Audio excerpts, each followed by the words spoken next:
So as we did in the last thing, what we did was we went to our corrections layer and we made a duplicate layer and named it Surface Blur. And so what we're going to do right now, we're going to go up to Filter and Blur, and then we're going to go down to where it says Surface Blur.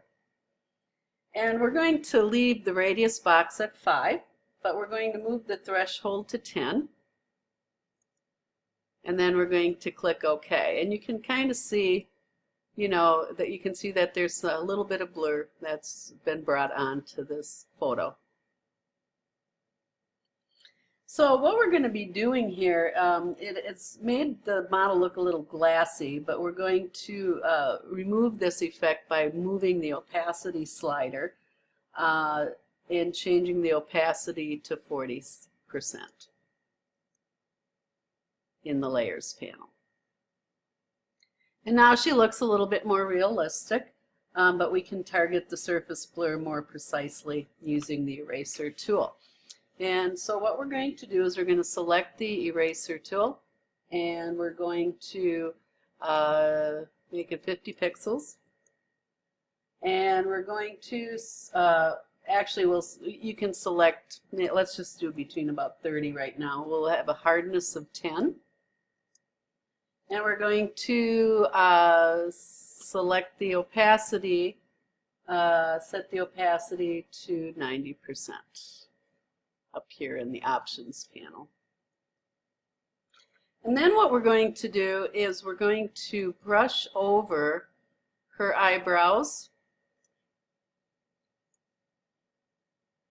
because what's happening right now is, if you remember, the corrections model is right underneath here, and if I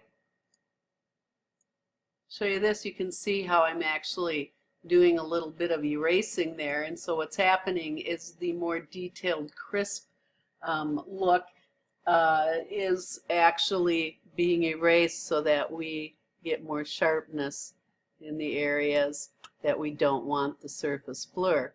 And again, you can take the brush and you can resize it by using the bracket keys next to your letter P on the keyboard.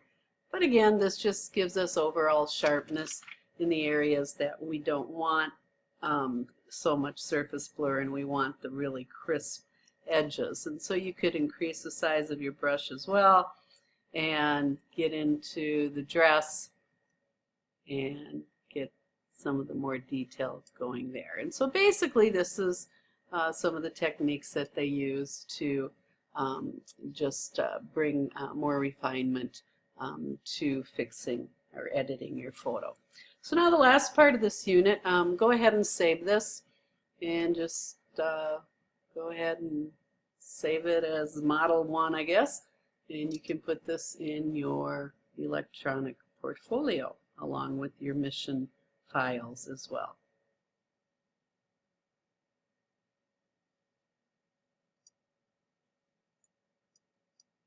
Okay, now the last one that we're going to be working with in this unit is we're going to have you bring the fruit into Photoshop.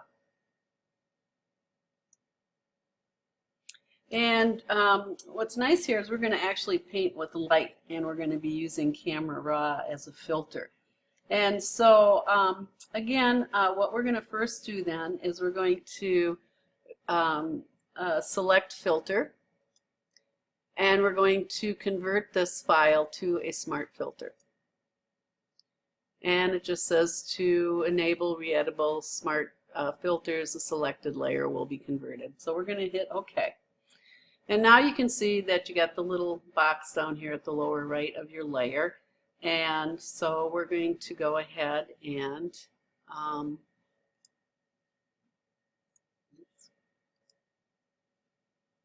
I just get done here? Oh. Okay, I guess I'm not even recording here. One second here, if you're still with me.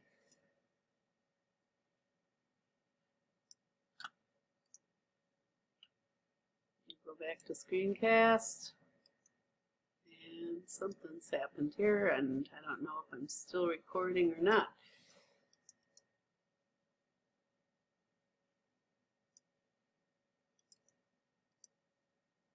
There we go. So we are still recording. I'm sorry for that. My options disappeared, and I wanted to make sure that I was still recording here. So anyways, we're going to go ahead and go back up into Filter, and we're going to go to Camera Raw Filter. And what happens is this is now going to open up our photo into the Camera Raw dialog box because we did change it to a smart filter, and then we can do this. And what we're going to do is we're going to select the adjustment brush tool, which is right up here. And we're going to go into the panel over here, and we're going to do some changing. We're going to change the exposure to 1.50. We're going to change the size to 8. And then feather it to an 85, and I've already done that. So what we can do now is basically we can brush the fruit where we want to increase the exposure where some of the areas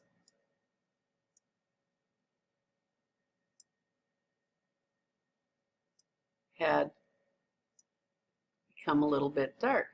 Okay.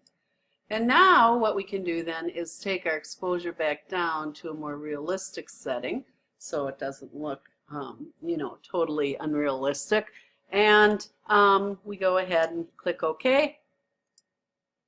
And now you can see how the picture has brightened up quite a bit. In fact, if we go to the last option, you can see where we have those dark shadows there.